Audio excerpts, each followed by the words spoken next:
Good afternoon, colleagues, or good morning, depending on which part of the country you're in. Thanks for joining us again today as we do our continuing ongoing video series on all things selling or buying a practice. Today, we just want to talk about a concept that I don't think a lot of people really give much credence to, and that's to think about the strategy, the long-term strategy for how am I going to transition my ownership interest, my equity interest, if you will, in my practice at some point in time. And so if I don't know where I'm going, right, how do I know where to start? If I'm not sure what the end game is going to be, it's very difficult to know where to start and to put a strategy and build a strategy for my long-term exit strategy. Many of the lawyers I've worked with around the country have a great saying that you always want to begin the process with the end game in mind. So you always want to think about the end game, and as you will kind of reverse engineer backwards to know what your starting point is. And so we're going to talk about three important things today, strategy being one, the value of my practice being the other one, and the third thing about what kind of expertise you should look for when you're trying to build your strategy for a long-term exit strategy. We think that if you're going to start to build your exit strategy, you need to think about what your end game is. And as you think about that, it'll give you some really good ideas about where you are right now. And so how do I plan? How do I build my goals today to maximize my benefits for my exit strategy into the future? One of the things you want to make sure, because there's probably more than ever, there are lots of different ways that people are transitioning their practices. As all of you know that are on the call today or on the video today, owning an optometric practice is an expensive endeavor. My father was an optometrist, and I remember when he bought his first slit lamp, and he thought it was all the money in the world. And someone of his era would never have envisioned that optometric practices can routinely spend $70,000, $80,000, $90,000 routinely for equipment, diagnostics and therapeutic equipment in their practice.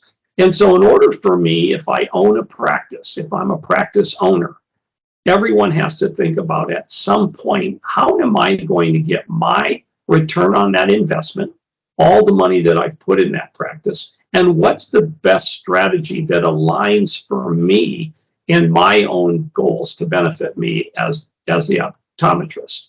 I think every OD, it's hard a lot of times when you're in the middle of practicing to think about that at some point. I would like to get a return on my investment and to get that capital that I've put into the practice to get some of that back out. In today's world, some people are in solo practice.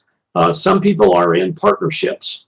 And if I'm in a partnership, if it's structured correctly, it generally will guarantee my buyout and my return on my equity in the business.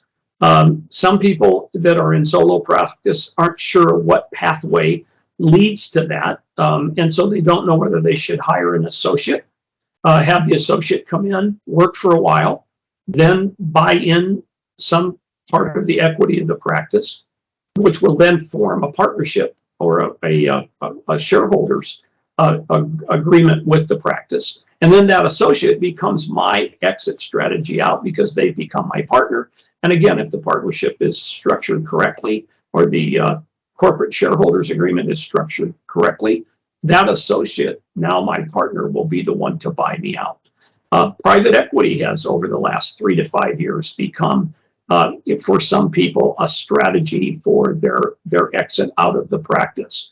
And that takes us down an entirely different road, but it is in the marketplace today. There's no question that private equity is a strategy. Another thing that has kind of had a resurgence, a renaissance, if you will, are the kind of MD-OD groups, which are trying to augment and consolidate lots of practices under a big medical umbrella. And so when you start to look at all the different ways that you can transition out of your practice to sell your practice, you have to ask yourself, which one of these is right for me? And then as you think about that, you can, again, reverse engineer the process, the strategy, and build a strategy that will get you to that end game, that end point. For example, in some practice situations, if I've been in solo practice most of my career and I like solo practice, maybe what I want is just an employed associate doctor, but I don't really want a partner. Not everyone makes a good partner. Not everyone has the temperament to be in a partnership. For some of you, you may already be in a partnership with one person. You may be in a partnership with 10 individuals. And if you are, one of the values of partnership, of course, is that it generally will ensure that you'll have a buyout when it's time for you to think about transitioning and retiring and going on to your next professional career. So that's strategy. There's a lot of different elements of that. The second important thing is valuation. How do I know what my practice is worth? And so getting a valuation for a practice, and more people are getting two appraisals, actually. One is they begin this process to kind of get a feel for and a sense of what their practice is worth. And then when it comes time to actually implement the transition strategy, they often will get another evaluation or appraisal to determine that final purchase price. We've often talked many times in our video series about valuations and appraisals. They're generally made up of 3 or 4 different, our appraisals are always made up of 4 different individual methods that we simply average to arrive at a selling price. And there's a lot of things, a lot of variables that go into the value of a practice. Where it's located, the market dynamics, and the psychographics of the community in which you're in.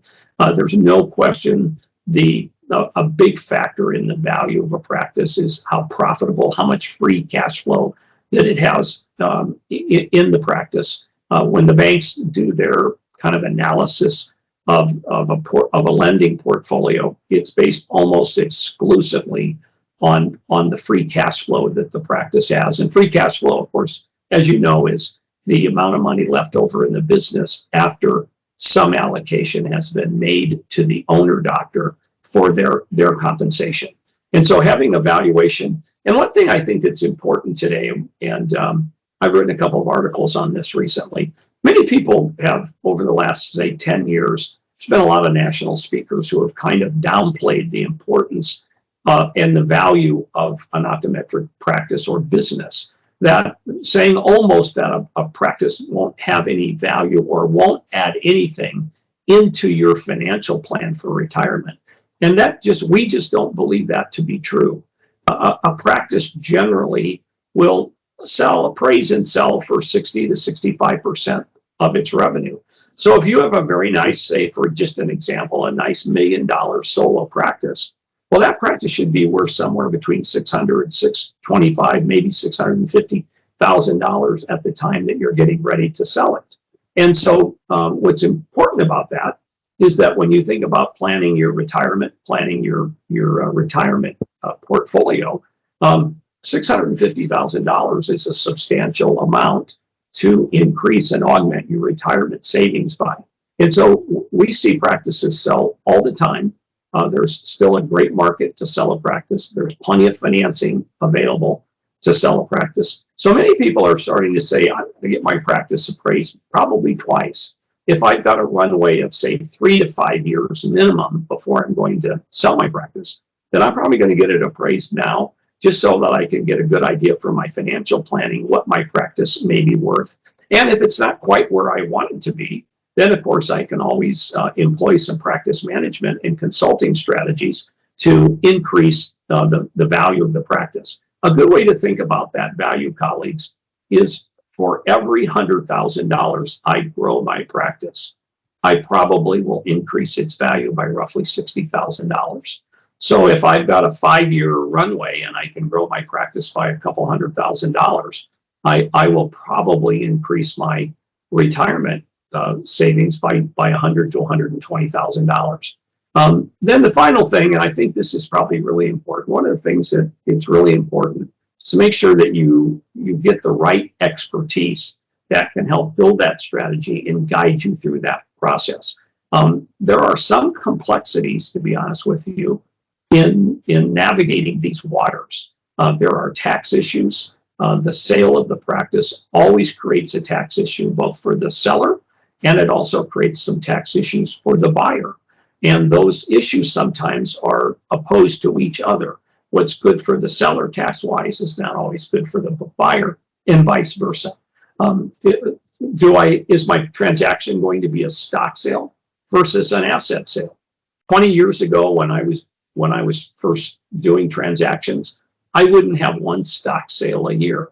And part of the reason for that is the banks were not eager to finance a stock sale. And all of the buyers, accountants, and lawyers would tell them not to do a stock sale. But that has really changed and morphed over the last 5 to 7 years. And a stock sale is obviously very tax advantageous for you, the buyer, or for you, the seller, because most of the stock proceeds will be taxed as capital gain. But it can also be very beneficial to the buyer. One of the issues you have to ask yourself, if you're a sole proprietor, you're not a corporation, and you're a sole proprietor, say, for example, and you file a Schedule C, one of the questions you may want some help on is, do I have time to convert to a corporation? I can't convert to a corporation today and sell the stock tomorrow and realize the capital gains treatment. The IRS has built-in provisions for that. And so one of the things you need to think about is, do I even have time to convert? If I take on a partner, if I'm in solo practice and I decide that my strategy is going to be to hire an associate or two, depending on how big your practice is, once I've hired those associates with the intent of bringing them in an ownership capacity, well, now my sole proprietorship, that tax entity goes away, because now I've created, by definition, a partnership. And there are all kinds of issues once I have another legal owner in the practice. I will need to have a partnership agreement or a shareholders agreement. I'll need to have a buy-sell agreement, or certainly have the issues of the buy-sell determined ahead of time before we form this entity. There's the allocation of that purchase price, which has big tax implications for both buyer and seller. And there's a myriad of other things. So I think in summary, I think it's really important to make sure that you get the right expertise. We at the Williams Group, of course, have a very seasoned team of professionals. I've been doing this work for almost 30 years. We have CPAs on our staff. We have Tammy Suffolk, my colleague in the transition division, who has an MBA. We have a very seasoned team, both educationally, but more importantly, or equally importantly, certainly from an experiential standpoint. So if you have any questions or you'd like to follow up, please feel free to give us a call at the Williams Group, 1-800-676-9076. And we appreciate your time today. Have a great day.